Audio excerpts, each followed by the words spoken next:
Dear students, today the topic of us, where are most of the people's employed, कि ज़्यादातर लोग कहाँ employed हैं। Graph two presents, graph two जो present करता है percentage share of the three sector in GDP. GDP की GDP में हर सेक्टर का कितनी परसेंटेज है इसको शो करता है। Now you can directly see the changing importance of the sectors over the 40 years. और अब आप देख सकते हैं, सीधे तौर पर देख सकते हैं कि पिछले 40 सालों में किस तरह से अलग अलग सेक्टर्स जो हैं वो शिफ्ट हुए, चेंजेस उसमें हुआ। ये आप ग्राफ टू में देख सकते हैं।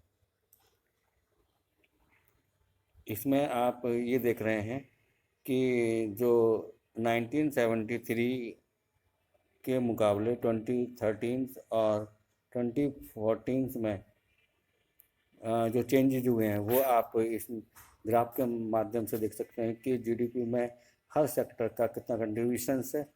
So a remarkable fact about India is that while there has been a change in the share of the three sectors in GDP, और एक उल्लेखनीय तथ्य ये है इंडिया के बारे में कि that while there has been a change in the shares of the three sectors in GDP, और ये जीडीपी में तीनों सेक्टर्स के शेयर्स जो हैं उसमें बदलाव है।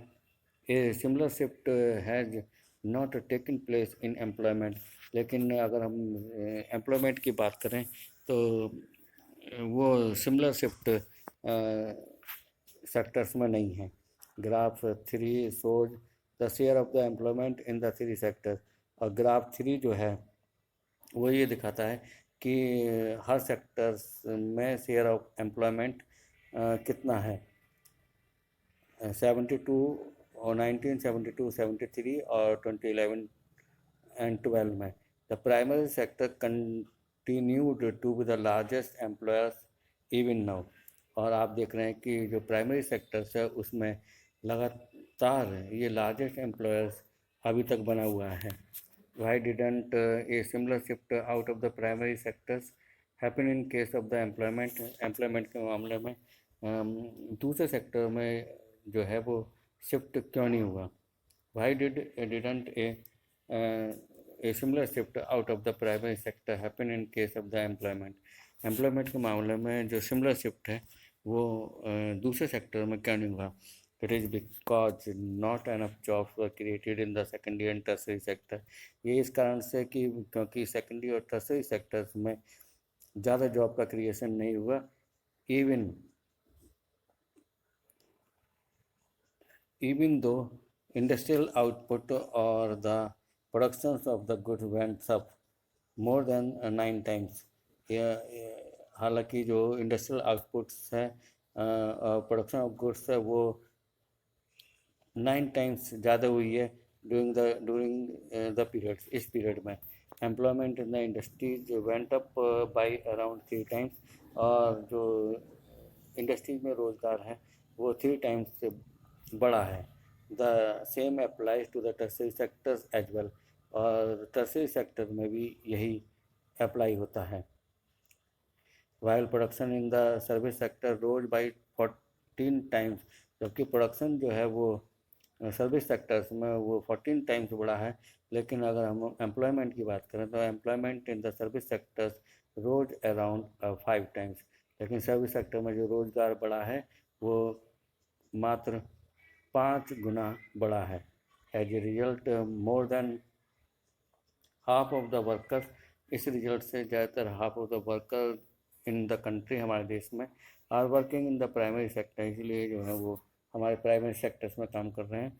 मैनी इन एग्रीकल्चर से, मेनली इन द एग्रीकल्चर, खासतौर से एग्रीकल्चर में producing only A quarter of the GDP, और वो जीडीपी का केवल 1/4 प्रोड्यूस कर रहे हैं। इन कॉन्ट्रास्ट टू दिस, इसके विपरीत the secondary and tertiary sector produce 4/5 of the produce, और जबकि टर्सरी और सेकेंडरी सेक्टर जो है वो 4/5 जो है प्रोड्यूस कर रहे हैं। Where as they employs less than half of the people, और जबकि वहाँ पर जो है लोगों की संख्या जो है आधे से कम है। Does this means that the workers in agriculture are not producing as much as they could? क्या इसका मतलब ये है कि जो वर्कर एग्रीकल्चर में लगे हुए हैं वो उतना प्रोड्यूस नहीं कर पा रहे जितना उनको कर सकते हैं? What it means is that there are more peoples in agriculture than is necessary. इसका मतलब ये है कि एग्रीकल्चर में जितने लोगों की आवश्यकता है उससे ज़्यादा वर्क कर रहे हैं। So even if you move a few peoples out, अगर आप जो है कुछ लोगों के पास जाएं, production will not be affected. मतलब if you remove some of the peoples from the agriculture, the productions of the agriculture will not be affected, वो affect नहीं होगी। In other words, दूसरे शब्दों में workers in agriculture sectors are under employed. इसलिए जो है एग्रीकल्चर सेक्टर्स में जो वर्कर्स हैं वो अंडर एम्प्लॉयड हैं।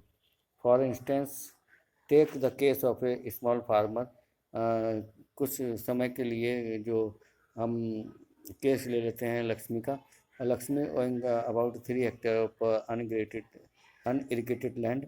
और लक्ष्मी जो जिसके पास 3 हेक्टेयर ज़मीन है जो कि अनइरिगेटेड लैंड से, she is dependent only on rain and growing crops like jowar and arhar. अब वो केवल 3 हेक्टेयर ज़मीन पर ही निर्भर है और इरिगेशन के लिए she is dependent on the rains and she is growing crop like jowar and arhar. All 5 members of her family work in the plot throughout the years. और उसके फैमिली के 5 मेंबर जो हैं वो खेती में ही काम करते रहते हैं। They have no where else to go for work. वह दूसरी जगह काम के लिए नहीं जाते। You will see that everyone is working, none remains idle. और आप ये देखेंगे कि हर कोई लक्ष्मी के परिवार का हर कोई वर्क कर रहा है, कोई भी आइडल नहीं है, कोई भी सुस्त नहीं है। बट इन एक्चुअल फैक्ट, लेकिन वास्तविक फैक्ट में this their labour efforts gets divided. उनकी लेबर एफर्ट्स जो है वो डिवाइडेड हो गई है। Each one is doing some work. हर कोई जो है कुछ ना कुछ काम कर रहा है, but no one is fully employed. लेकिन वो फुल्ली एम्प्लॉयड नहीं है। This is the situation of under employment. इस सिचुएशन को अंडर एम्प्लॉयमेंट कहते हैं, where peoples are apparently working but all of them are made to work less than their potential. ये under employment उस situation कहते हैं जहाँ लोग जो हैं आभासी तौर पर काम करते हुए दिखाई देते हैं, लेकिन वो अपनी पूरी पोटेंशियल से कम वर्क करते हैं। But all of them are made to work, और सभी को जो काम करना पड़ता है लेस देन देयर पोटेंशियल, अपनी पोटेंशियल से, अपनी ताकत से कम काम करना पड़ता है। The kind of under employment is hidden in contrast to someone who does not have a job।